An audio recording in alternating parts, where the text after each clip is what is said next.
do'zaxga tushishdan biz ham qo'rqamiz-da, akalar. Shuning uchun mana shu yo'lda yuribmiz. Qimor o'ynamay, poraxo'rlik qilmay, chegaradan nasha, ko'knor, psixotrop tabletka olib o'tib, shuning uchun sotmayapmiz. To'rtta bunini artalmaydigan qilgan ishni siz qila olmaysiz. Men qila olmayman. U qancha olib o'tyapti? Bitta chimadan. Furoda olib o'tamiz kerak biz. Lekin do'zaxda bu. Bu do'zax bu. Nimaga? Chunki birinchidan o'zi aslida chegarani buzib o'tish o'zi harom. Bu xiyonat bu. Bu bir.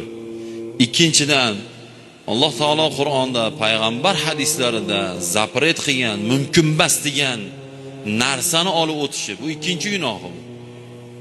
Olib o'tdi. Endi o'zi og'ziga solib, nevarasiga, bolasiga solib, o'sha oilaviy taktugi bilan yo'g'ib ketsa battar bo'lsin edi.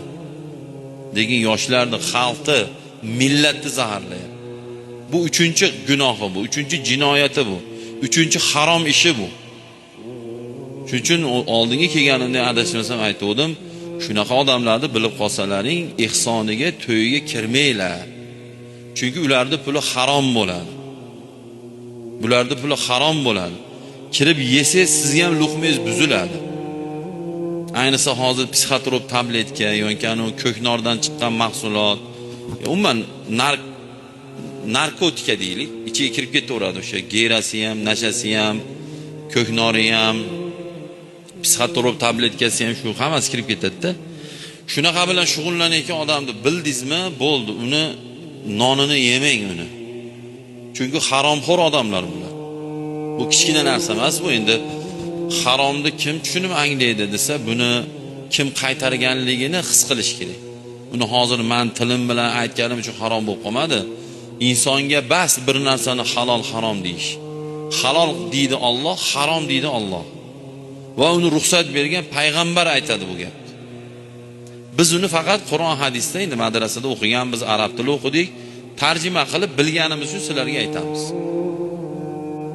Shuning uchun eng yomon narsa, ayniqsa bu yoshlar, ayniqsa hozirgi kunda yengil pul topishga o'rganib ketib qolyapti-da, juda ko'p yoshlar. O'shunaqani ko'rib turib, darrov tez, chunki harom sel bo'lib keladi bolalar. Sel bu degani vagonlab keladi pul. Halol tomchilab keladi.